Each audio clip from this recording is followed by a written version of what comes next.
I want to start by blowing the shofar.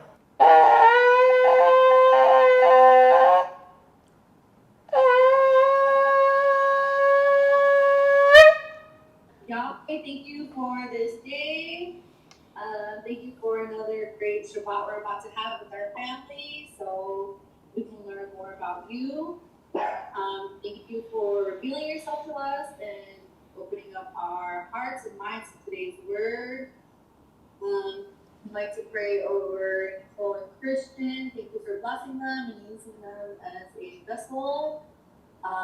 So we as a family can get to learn more about your promises that you have for us and your wisdom, your Ruach, your Shalom. We still have a lot to learn, so we just want to thank you for choosing us and holding our hands every step of the way. We love you, and Yahushua YHWH, we pray. So shall it be. So shall it be. So shall it be. So I want to say thanks to everyone for joining this meeting, and also for being bold and courageous to blow the shofar, to pray, and we know that Yahweh is pleased with those things, and we are honoring Him and glorifying Him, and that is everything in life is for Him. So thank you everyone for being strong and courageous and being brave to step into one of the things that we are supposed to be doing as sons and daughters of Yahweh. And we are also very joyful that you guys take this time, this Shabbat, to honor Yahweh and to remember His Shabbat, to keep it set apart how He commanded it. And we pray that this Shabbat and every single Shabbat after is a great blessing for all of you guys, and we always remember Him and we stick to doing what we are commanded to do. In today's message, I'm gonna be continuing where I left off last Shabbat, and the topic last Shabbat was be diligent. And today I want to share a message about how to be diligent by yielding our plans with Yahweh's plan. I want to show you guys a few of my favorite passages of what being diligent looks like. One of the examples is from the parable of the talents that we covered in last Shabbat. So I won't teach again on that today, but if you don't remember what I was sharing about the talents, or you haven't watched, for anyone on YouTube, just in our channel in Blessed to be a Blessing Fellowship, you can go ahead and watch it. And if you guys don't remember what I share about the parable of the talent, you can also go back and watch that. So I want to start by going to the book of Bereshit, chapter 12, which is the book of Genesis, chapter 12, starting in verse 1. Yahweh had said to Abram, "Leave your native country, your relatives, and your father's family, and go to the land that I will show you. I will make you into a great nation. I will bless you and make you famous, and you will be a blessing to others. I will bless those who bless you and curse those who treat you with contempt. All the families on the earth will be blessed through you." So Abram departed as Yahweh had instructed, and Lot went with him. Abram was 75 years old when he left Haran. He took his wife Sarai, his nephew Lot, and all his wealth, his livestock, and all the people he had taken into his household at Haran. And he headed for the land of Canaan. When they arrived in Canaan, Abram traveled through the land as far as Shechem. There he set up camp beside the oak of Moreh. At the time, the area was inhabited by Canaanites. Then Yahweh appeared to Abram and said, I will give you this land to your descendants. I will give this land to your descendants. And Abram built an altar there and dedicated it to Yahweh, who had appeared to him. And after that, Abram traveled south and set up camp in the hill country, with Bethel to the west and Ai to the east. There he built another altar dedicated to Yahweh, and he worshipped Yahweh. Then Abram continued traveling south by stages towards Negev. So at this point, I want to stop right here. The story continues, right? But I want to point out a few things. One is that it says in this passage that I will make you into a great nation. And he says, I will bless you and make you famous, and you will be a blessing to others. This is something that I don't know about you, but I received that in my life. When I read something like that, I proclaim that over my life, and I proclaim that over all of you guys. So that is something that, it's in the scriptures, and it's something that we can grab, we can proclaim it, we can declare those things into our lives. So I declare that we are a blessing to others, to millions of, as many people as Yahweh wants us to be a blessing. But I want to point out a few things about this passage, the portion that we just read. Abram obeyed Yahweh's instructions about leaving his native land and leaving his father's family, meaning he had to leave the comfort zone. He had to leave the place where everyone knew him and the place that was probably keeping him from prospering by not being able to fulfill his purpose in life.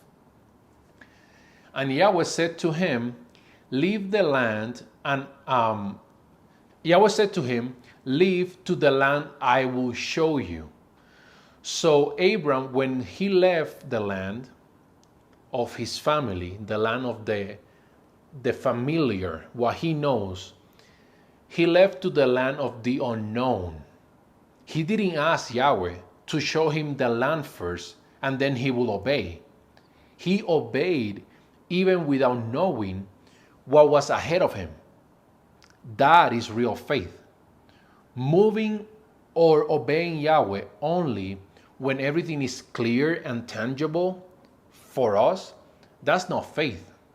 It doesn't require faith to believe in something that you can see clear, that is accessible, like tangible, and is very clear to you. What kind of faith do you need for that?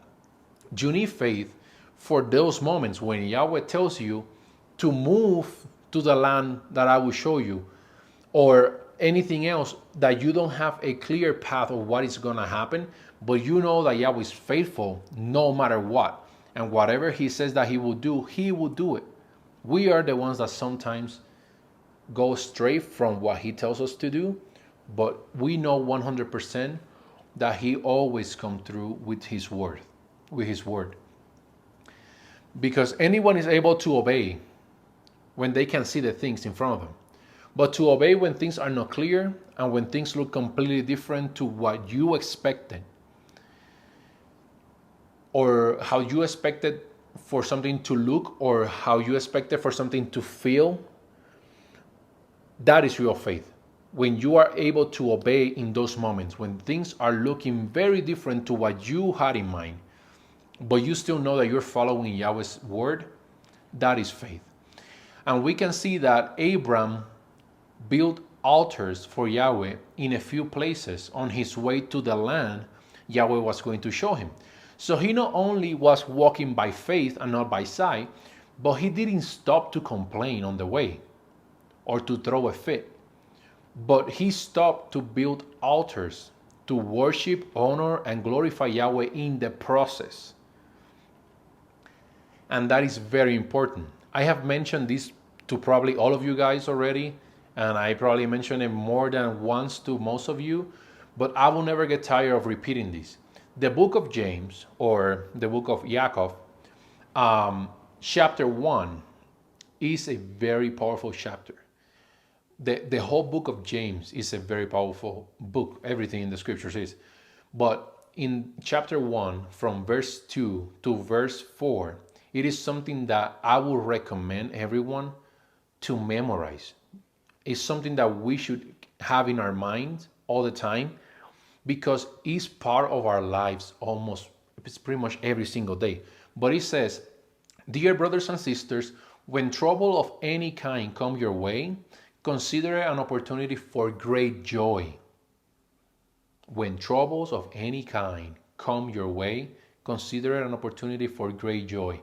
For you know that when your faith is tested, your endurance has a chance to grow. So let perseverance or patience do its perfect work. For when your endurance is fully developed, you will be perfect and complete, needing nothing. There is a very important factor in this passage, and it is that it says, "For you know that when your faith is tested, your endurance has a chance to grow." And that part right there, a lot of us are missing out. Because do we really know? It says, "For you know that when your faith is tested, your endurance has a chance to grow." But do we really know? The reason why we are so troubled by many things in life is simply because we don't know, because we don't read the scriptures. The word says in Hosea or Hosea chapter 4 verse 6, it says in Hosea 4:6, it says, "My people are destroyed for lack of knowledge. Because you rejected knowledge, I will also reject you as Kohen for me, or as priest for me. Because you forgot the Torah of your Elohim, I will also forget your children." So in this passage, it is very clear that it's not simply lack of knowledge. It is the intentional and deliberate rejection of Yahweh's word, the reason why people perish. And it's not just any people. It says, "My people perish." My people are destroyed for lack of knowledge. Because you rejected knowledge, I will also reject you. So a lot of people repeat this passage and they only get to the part of "my people perish for lack of knowledge," and that's it. They stop right there. They don't continue reading.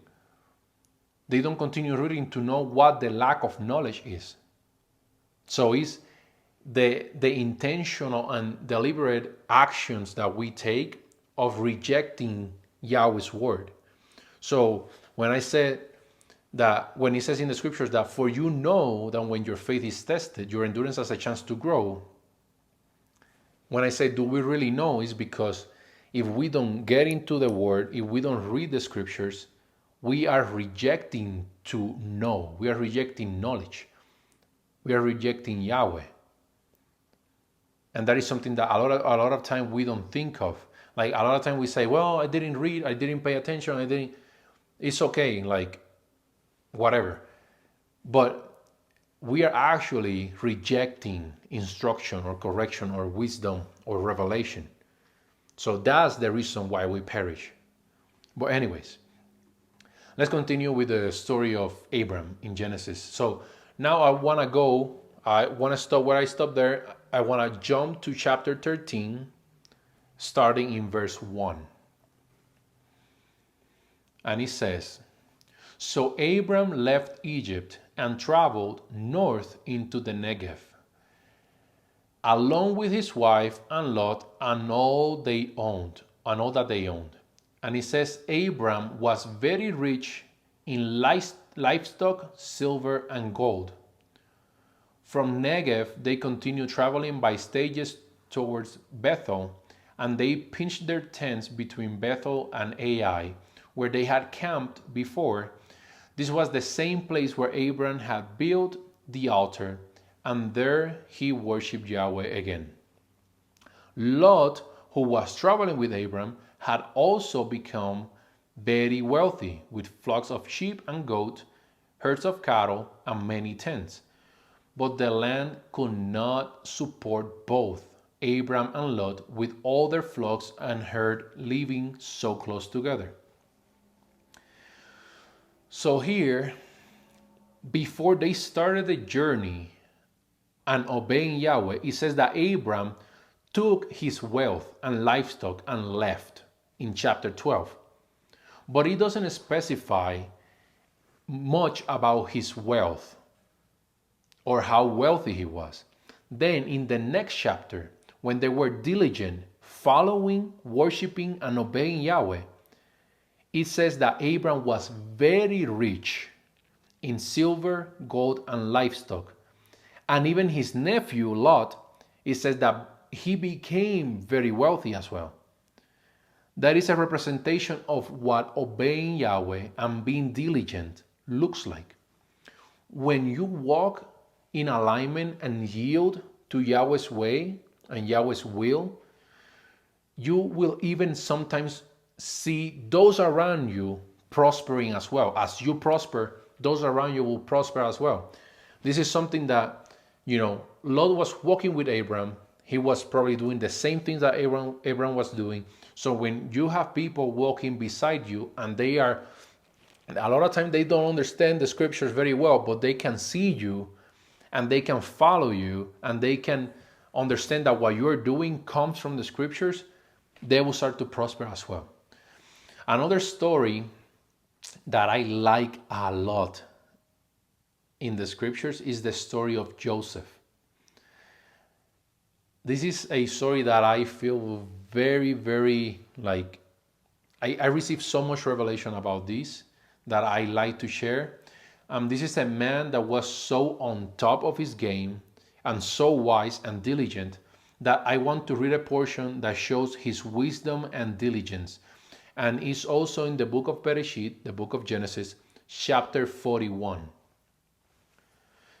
And in this passage, I just gonna give you time if you wanna go to chapter 41 before I continue talking. I'm gonna share it really quick before I go to the passages that I wanna read.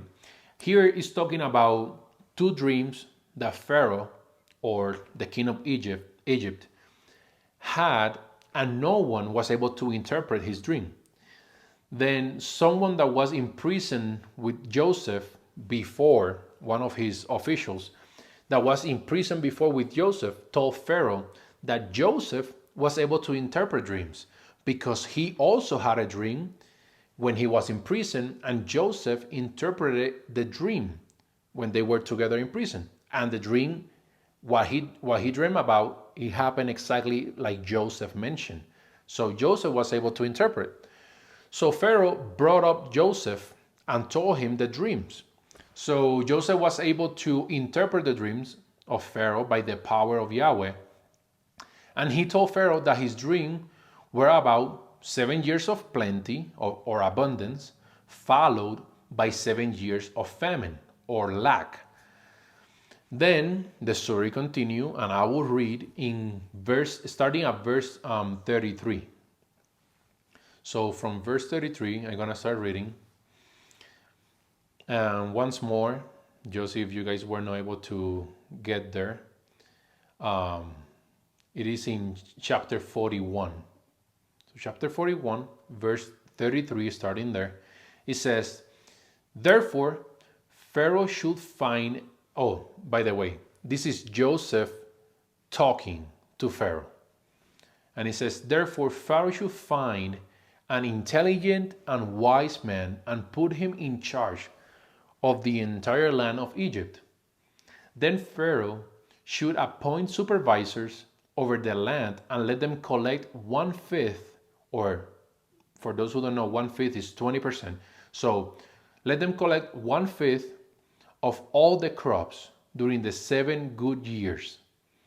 Have them gather all the food produced in the good years that are just ahead and bring it to the Pharaoh's storehouse. Store it away and guard it so there will be food in the cities.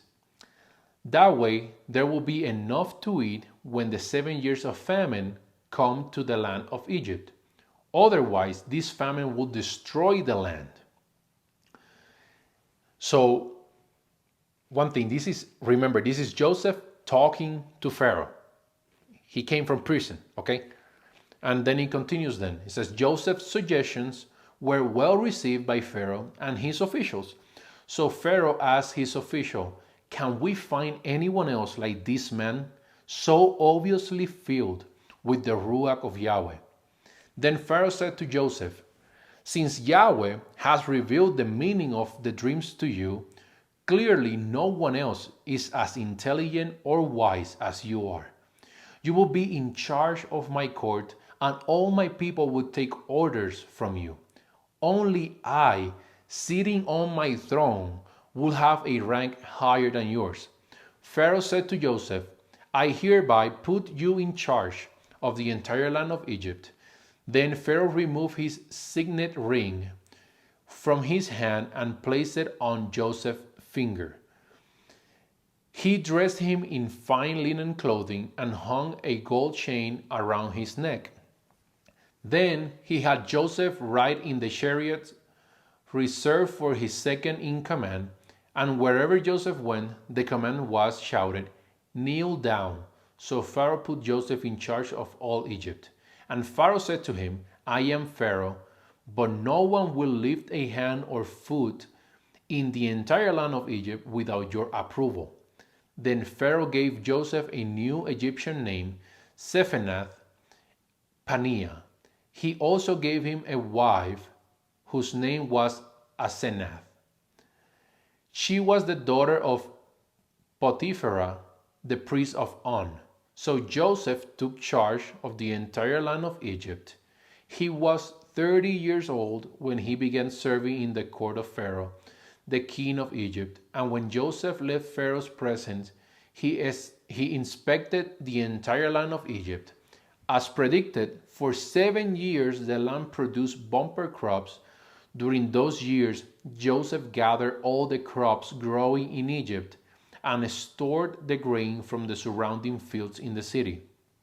He piled up huge amounts of grain like sand on the seashore.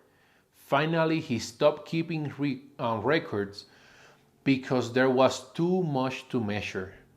During this time, before the first of the famine years, 2 sons were born to Joseph, his wife Asenath, the daughter of Potiphera, the priest of On.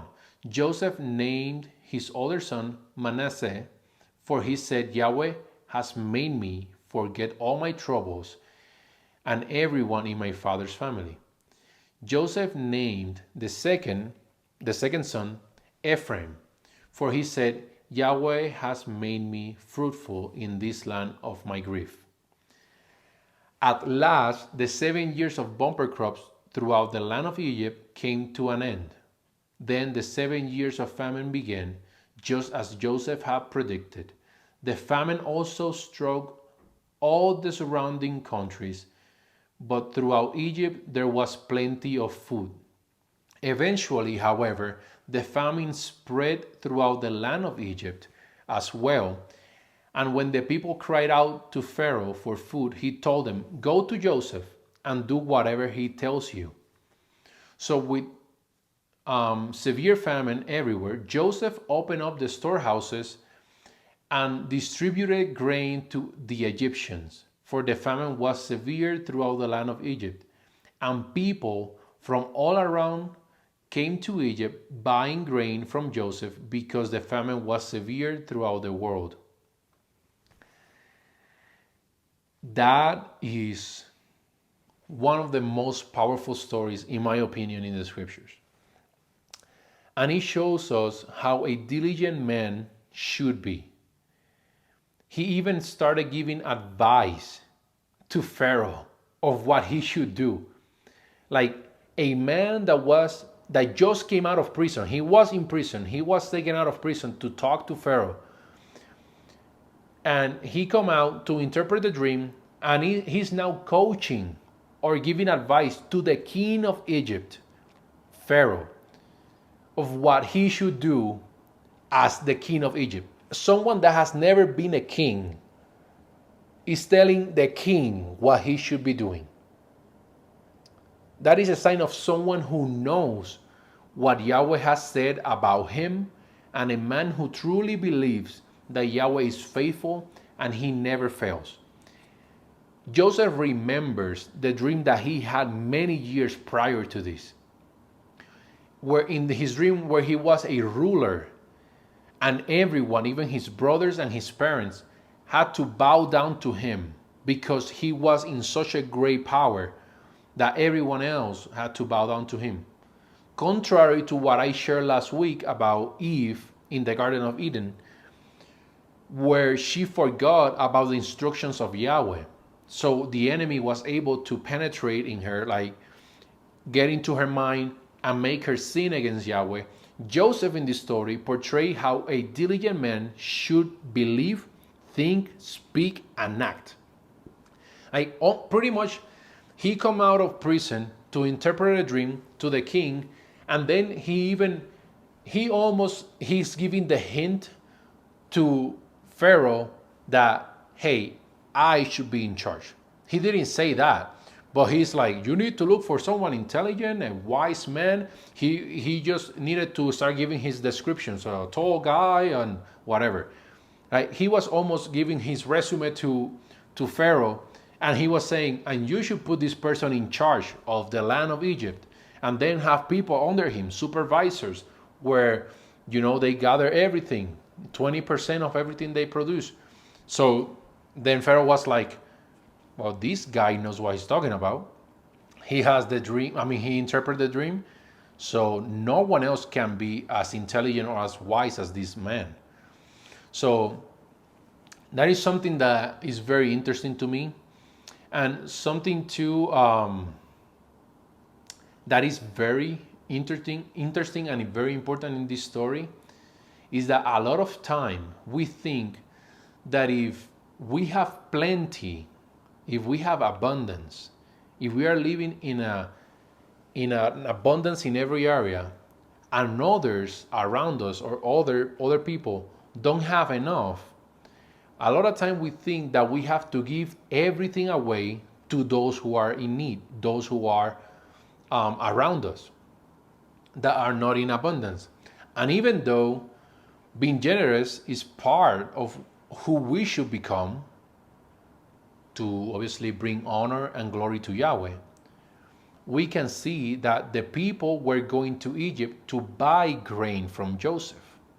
They went to Pharaoh. Pharaoh said, go to Joseph, because Joseph is the highest person here, because in the scripture says that Pharaoh said, only Pharaoh sitting on his throne will be higher than you. So it sounds to me like if Pharaoh is not sitting on his throne, not even him has as much power as Joseph. So he told them, go over there, go to him.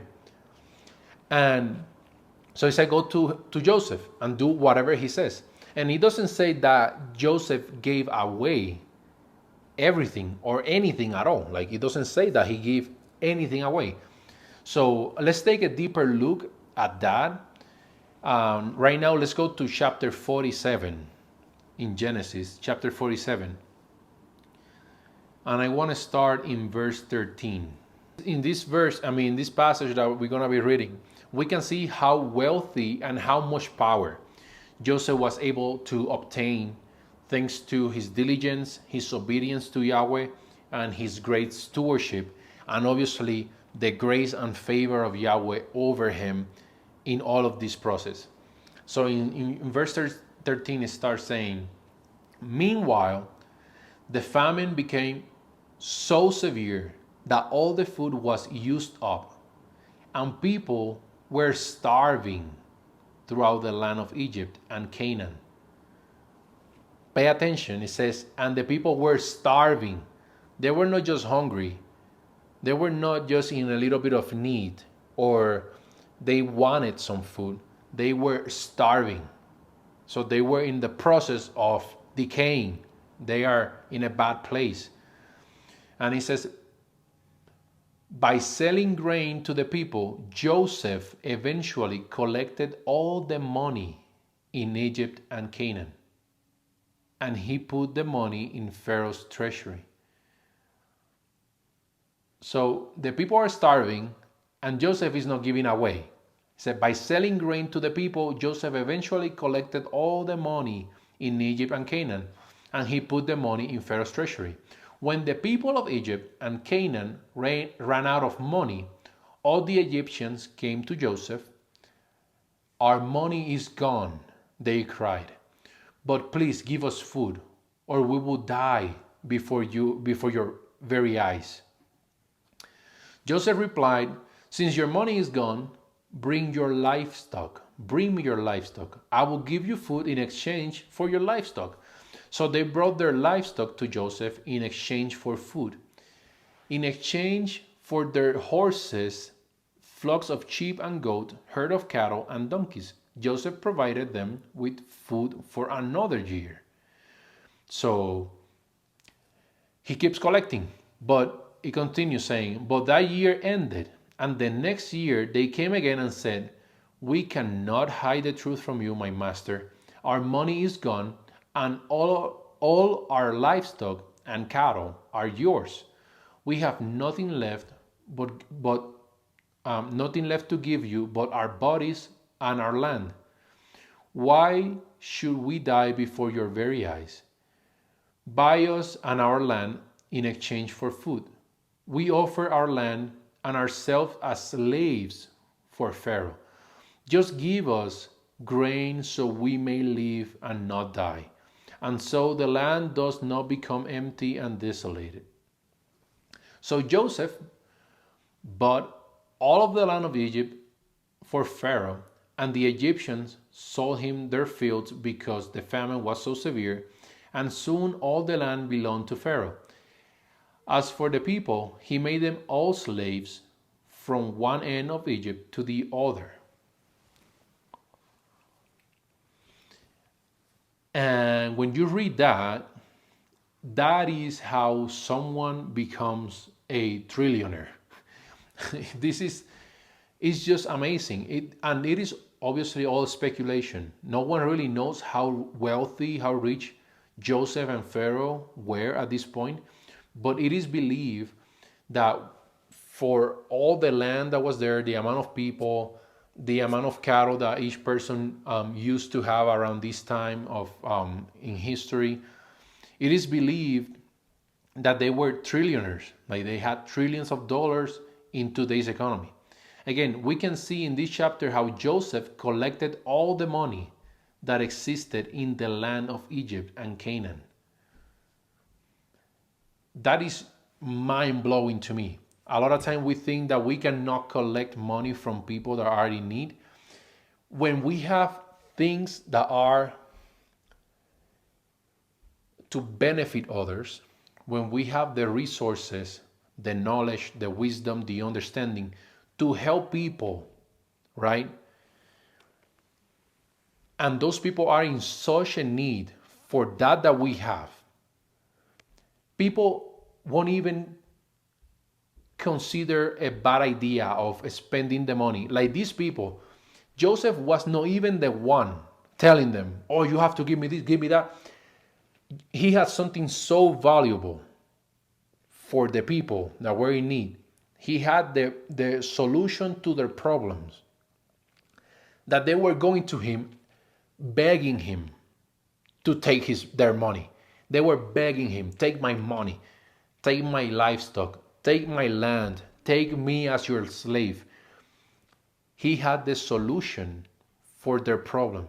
And all of us have the ability and the power that Yahweh has given us, the gifts and the talents that can be used to solve other people's problem, where people will come to us and they will beg us to take their money from them, because the solution that we have for them is so much more important for them than the money that they have. They can probably even need money, but because you are giving them a solution that can save them years or thousands of dollars, or probably something that can cost them their marriage or their family, like everything, their health, like you're providing the solution for that to not take place, that they will beg you to take their money away from them so you can help them to solve the problem. And always remember that this is the power that comes from Yahweh. The scripture says that Yahweh is the one that gives us the power to create wealth. So don't ever forget that all the abilities, all the gifts, all the talents that you have, no matter how great they are, they always come from Yahweh. It's never from you. Don't get it confused, because you're going to regret your entire life by getting that confused, okay? So again, we can see that in this chapter, Joseph collected all the money that existed in the land of Egypt and Canaan. And if that was not enough, or a lot of money already, once the people ran out of money, he sold the food in exchange for the livestock. So now Joseph has all the money of the land of Egypt and Canaan, and all the horses, the flock of sheep and goats, the herd of cattle, and the donkeys. And if you are a person like me, that is always asking questions, which we should all be doing that, we should all ask questions. You probably question why they sold their livestock. If they are hungry, why would you sell your livestock when you can be able to eat it instead of selling it for food? That's food. Well, not everything was food, because they have horses, they have donkeys. Those animals are no food. No one should be eating that. It's in the scriptures. But the plan that Joseph had was so well planned and executed that he even knew that collecting grain was the best way to be successful during the time of famine. He could have collected all the cattle instead of the grain, but he collected grain. So the reason why people were selling their livestock for grain was because they were making a long-term investment in their survival. Grain could be stored and used over time, whereas livestock would eventually be consumed or lost if not properly fed during the famine. During a time of famine, the people most likely would not be able to feed or maintain their livestock due to their lack of food or water or any other essentials that might be needed to maintain the livestock. And as if that wasn't enough, that he took their money, their livestock, they ran out of money, and also they ran out of their livestock. And Joseph decided to give away the food at this time. Well, he didn't actually give it away. So he now asked them, or they offer him land. Even at this point, when they run out of money, run out of livestock, even at this point, Joseph didn't say, okay, well, I feel bad enough for you that here, I will just give you everything for free. That's not what he said.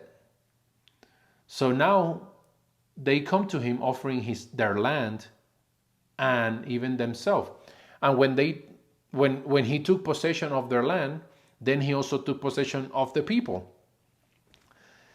And that is crazy for many people to process, especially those who think that selling a service or a product to someone in need is wrong. And we can all think whatever we want. But if we want to follow Yahweh's principles, we have to become the person who believes that Yahweh's principles are just, are righteous, they are good, they are fair, and they are perfect. There are so many principles that can be drawn out from this story of Joseph. This is a story that Yahweh told me many months ago to read and apply it in our lives. Read the story, look for the principles that are presented in the story, and apply them into your life. And if I can be honest with you guys, it has been one of the most powerful things we had experienced in our lives. And I want to encourage everyone to read the whole thing, read the whole story, not just from the time Joseph interpreted the dreams of Pharaoh, but all the way from the beginning, from where he was thrown into the well, and by his brothers, when he was sold as slave by his brothers. And if you don't receive anything, just read it again, read it slowly, read it very careful, and ask Yahweh for revelation. Because this is something, in this passage we can receive so many things that will transform our lives completely. And it is something that we all should be doing with every story of the scriptures. The reason why these stories are there is so we can read it, we can draw out all the revelation, all the interpretation, all the meaning of the things that are in these stories, and not using your own interpretation for it, but taking what it means from the word. Because we cannot, nothing in the scriptures is for personal interpretation. So everything it says something, and it has its meaning, and it has its revelation, and nothing is for personal interpretation. So when we read it, we just pray to Yahweh to reveal His truth to us, to reveal what He wants us to draw out from these passages, so we can implement them in life. The reason why a lot of time we read these things and we just think that they are just stories for us to, read and think like, wow, how amazing. Like, it's not for that. Yeah, I mean, you can obviously be amazed by the greatness of Yahweh and His majesty, and how He makes ways for people to be put in high places, like Joseph. But the reason why we need to read the scriptures is so we can receive what is there, receive the truth, memorize things from the scriptures, and apply them in our daily life. Every single day. There are things in the scriptures that are for every single day. When we are not learning, when we are not reading, when we are not receiving, we are decaying. If we don't grow, if we don't move forward, we are going backwards. There is no other way around. Like, a stagnation is not that you are just there in one place. A stagnation means decaying, is dying. When something is stagnant, like if there is an area of like water and the water is just stagnant there, you're gonna start seeing how things are gonna start to accumulate there, and all gunk is gonna start creating there, and a lot of bad stuff, bugs, and all of these things, because it's stagnant. So when it's stagnant, it's not flowing, there is not a constant flow from Yahweh, we are dying. So read the scriptures, ask Yahweh to reveal His truth to you so you can receive it and implement that in your life, so all the people around you can see that you are a son, you are a daughter of Yahweh, and that you are not in a life of lack or misery, because no matter what, we are never in lack. We are always, when we feel that we are in lack, it's only because we are focusing in the wrong things, and we are not being diligent seeking the abundance that we are in, seeking the resources that we have in front of us. And there is another powerful story that is a great example of how to be diligent about aligning or yielding ourselves to Yahweh and His plans. And that is the story of Shalom, or Solomon, who also is named Yedidya or Jedediah. But I want to read this passage, or the story of Solomon, a portion of the story, on next Shabbat. So I want to expand a little more about examples of how being diligent looks like. And also I want to expand on also creating a reputation, because that is very important. A lot of people think that is not important for today, but we are here to create a great reputation for ourselves, because when we have a great reputation, we bring honor and glory to our Heavenly Father, because His name is exalted when we are walking in alignment to His word and His principles, when we yield to Him and we are diligent to follow His principles and never deviate from them. So I'm gonna leave it right here.